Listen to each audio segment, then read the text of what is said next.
Hello, welcome to my channel. This is Dr. David Amakobe.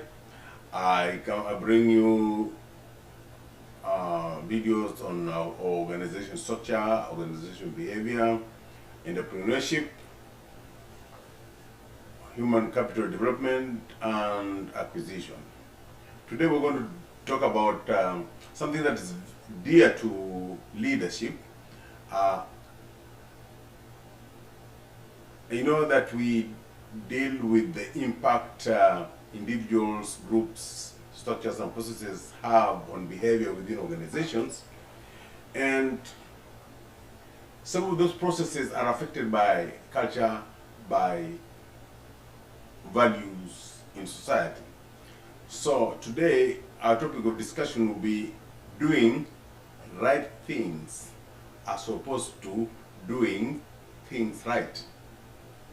And this is in ethics and decision making.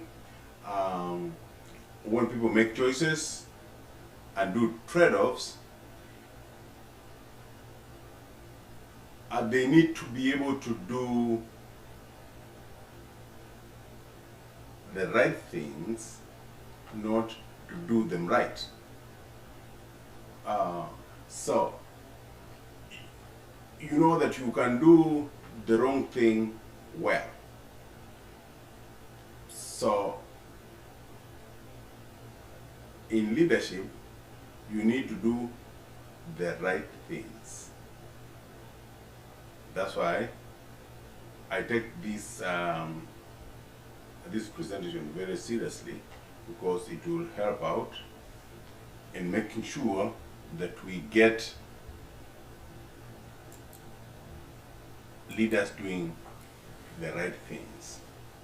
So instead of go ahead, my name is Dr. David Amakobe. I work for African Wood, and we do organization structure and behavior. So we move ahead, and the challenge of ethics. When you think about ethics or ethical behavior, it's hard to understand or to pin down exactly what we mean. So we're going to start and dive into it. And for ages, leaders have wondered not only what they might do when confronted with particularly troublesome dilemmas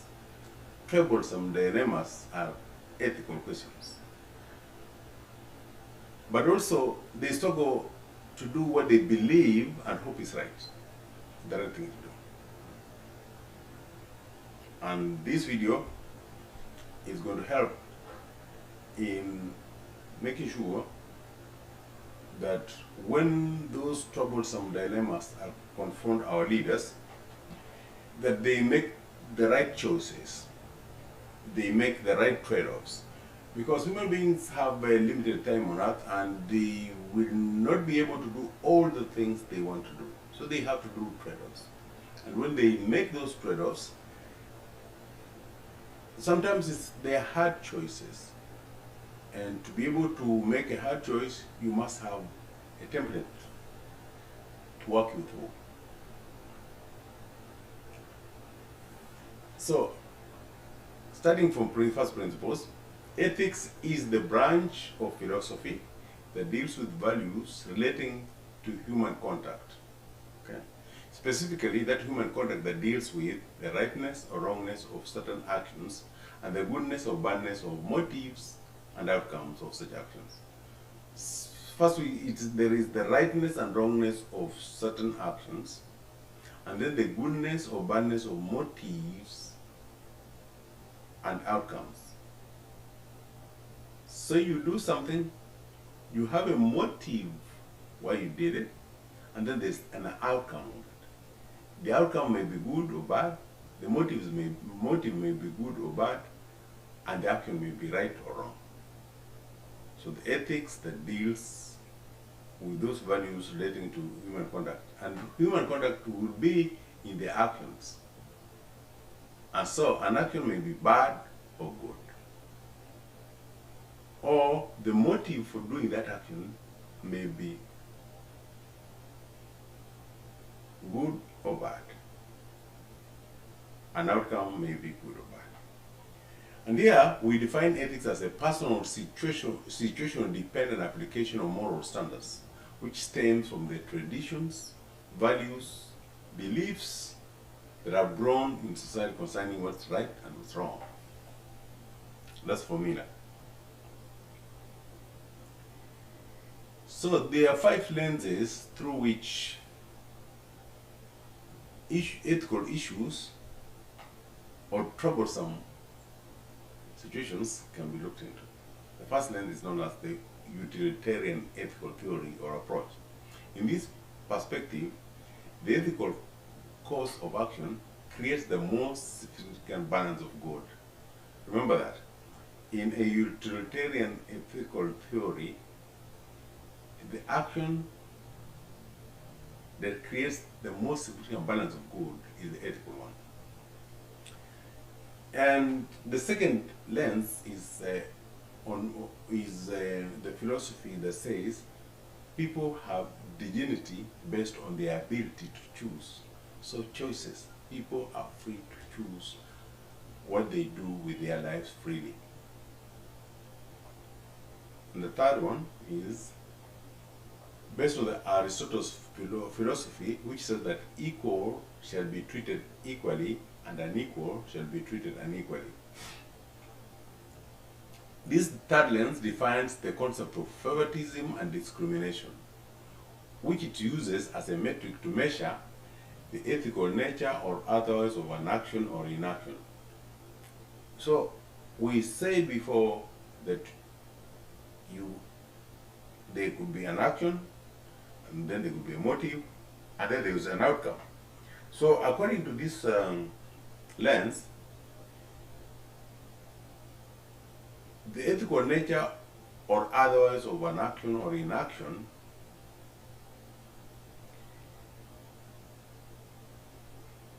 the third lens defines that the concept of, which it uses as a measure to see whether the action or inaction is ethical or not.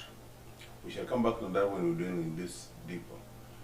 And the fourth one assumes that destiny of humanity is joint and the individual's good is inexpressibly linked to the good of their community.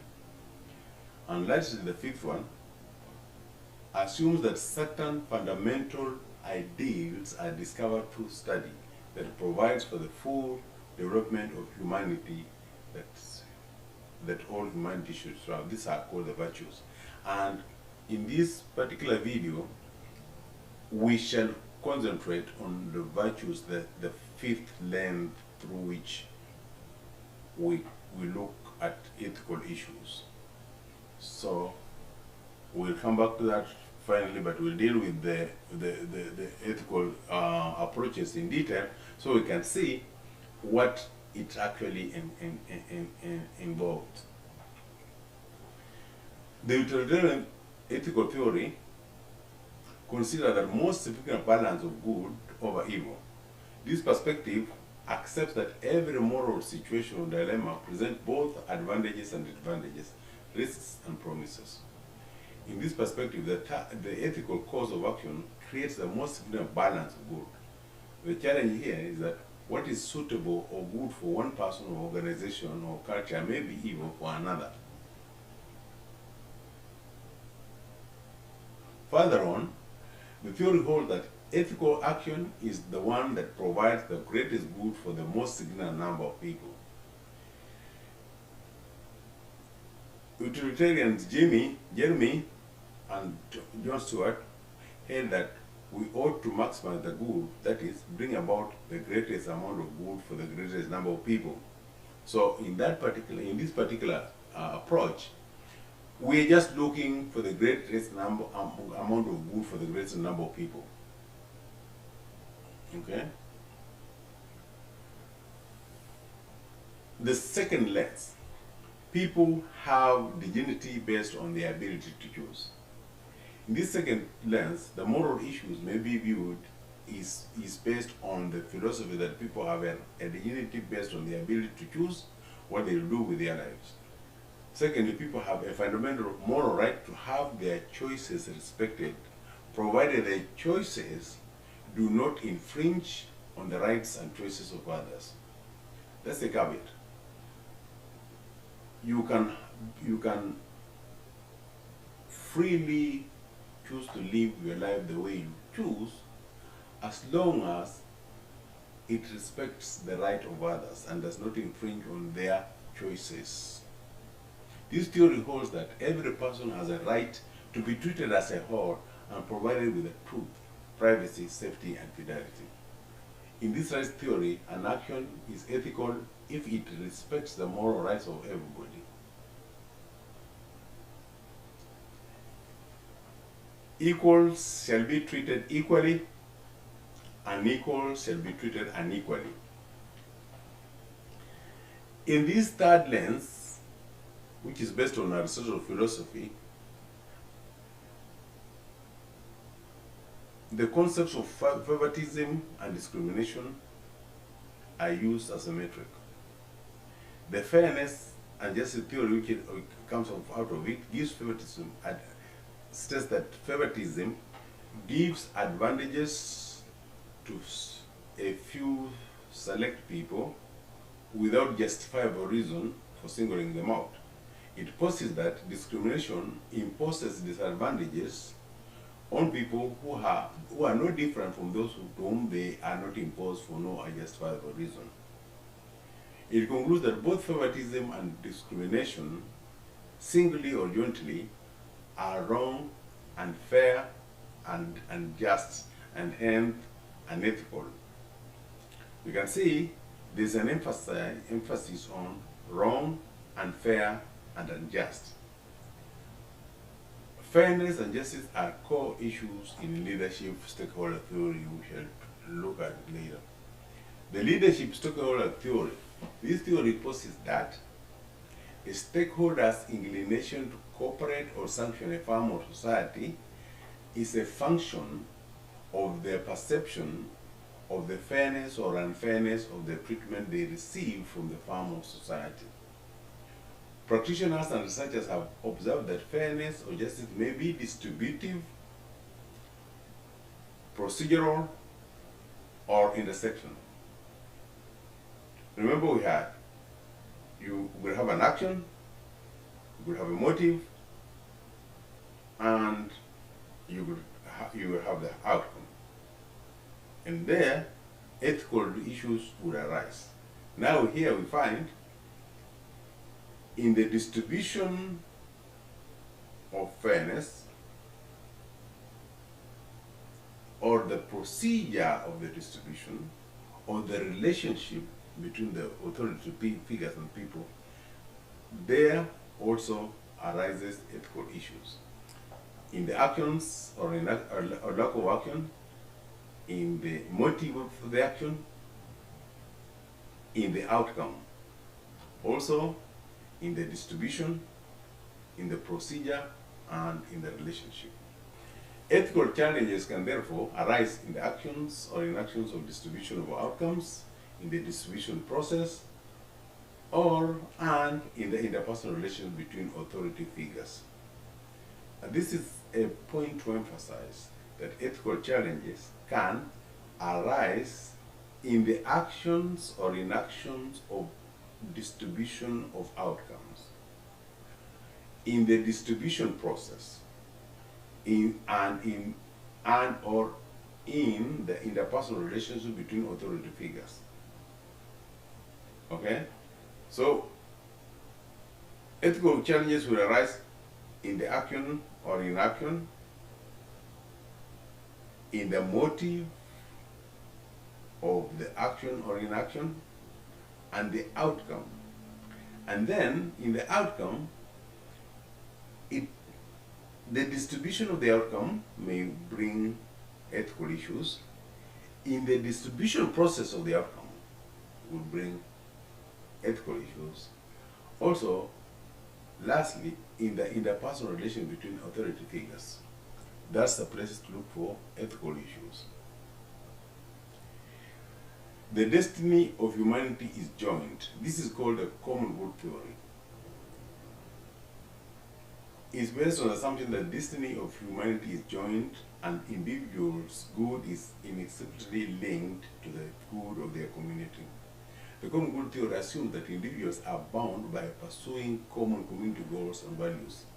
The common good is linked to a societal organizational culture, and care must be taken to ensure that others who can be affected are considered.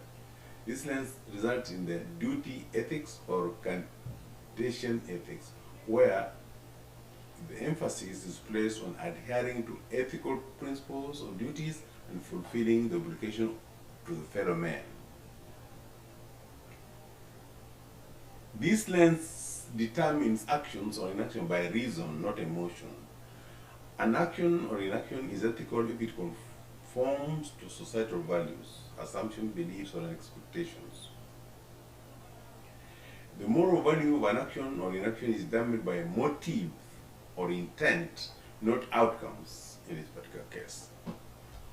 The moral value of an action or inaction is determined by the motive or intent, not the outcomes. This community theory is seen in the stakeholder theory in corporate management, where corporate leadership is expected to consider the effects of their decisions on more people than their stakeholders.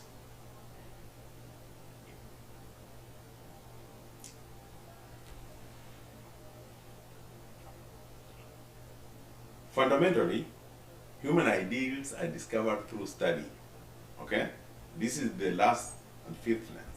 The fifth lens assumes that certain fundamental human ideals are discovered through study, and they provide full development of humanity that all humanity should strive to achieve. These fundamental human ideals are called virtues. These virtues are courage, compassion, generosity, fidelity, integrity, fairness, self-control, prudence, and honesty. Again, let's see. The virtues are courage, compassion, generosity, fidelity, integrity, fairness, self-control, prudence, and honesty. Virtue ethics emphasizes the role of character and the virtues that one embodies in the evaluation of or determination of ethical behavior.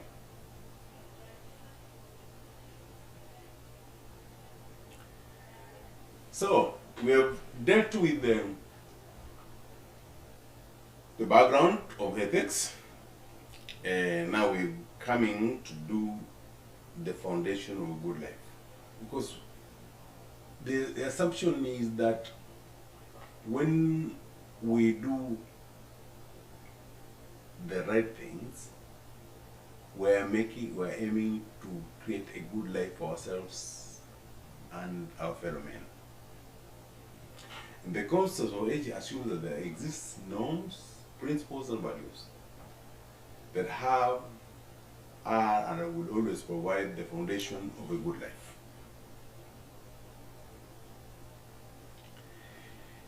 These norms, principles, and values do not come from religion, moral, political, social sources, but they are a product of rational reflection upon human existence. They exist independent of any religion, moral, political, social system. They are universal.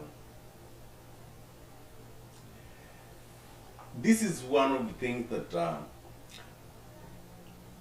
it seems as if it came from the Bible, but it could have been the other way, because it's true for every culture, every religion, every moral persuasion, every social system, that human beings have to perpetuate human existence. And in this verse from Jeremiah 29:6, which says, marry and have sons and daughters. Find wives for your sons and give your daughters in marriage, so they too may have sons and daughters. Increase in numbers, do not decrease. There is no religion, moral, political, or social source or social system that can dispute this. That human beings need to marry and have sons and daughters, find wives for your sons and give their daughters in marriage, so that they too can have sons and daughters, and so that humanity can increase in number and not decrease. This is something that is universal. As we discuss and go through this video or this topic, we are looking at the current troublesome dilemmas that the United States is facing in 2022 and beyond. And they must be at the back of our minds as we study through it. The first dilemma is unabated abortion or lack thereof, gay marriage, interracial marriage, segregation and discrimination in society, and lastly, separation of religion and state. As we study this subject of doing the right things and not doing things right, we must remember these dilemmas that the United States is facing: abortion or lack of thereof, gay marriage, interracial marriage, segregation and discrimination in society, separation of religion and state. We must remember that when we're dealing with them, that we need to deal with universal truths. Nothing religious, no moral, no political, no social system, something that will stand the test of time. And the only way to stand the test of time is to make sure humanity will be here. And the only way for humanity to be here for ages is for people to marry and have sons and daughters, find wives for their sons and give their daughters in marriage, so that they too may have sons and daughters and increase in number. So as we go through these ethics decisions, we need to remember that's where we're going to be. Normative for decision making. These norms, principles, and values are normative for decision making. While they do not specify what decision should be made, they provide a principled framework to engage in making good decisions, for which leaders bear responsibility.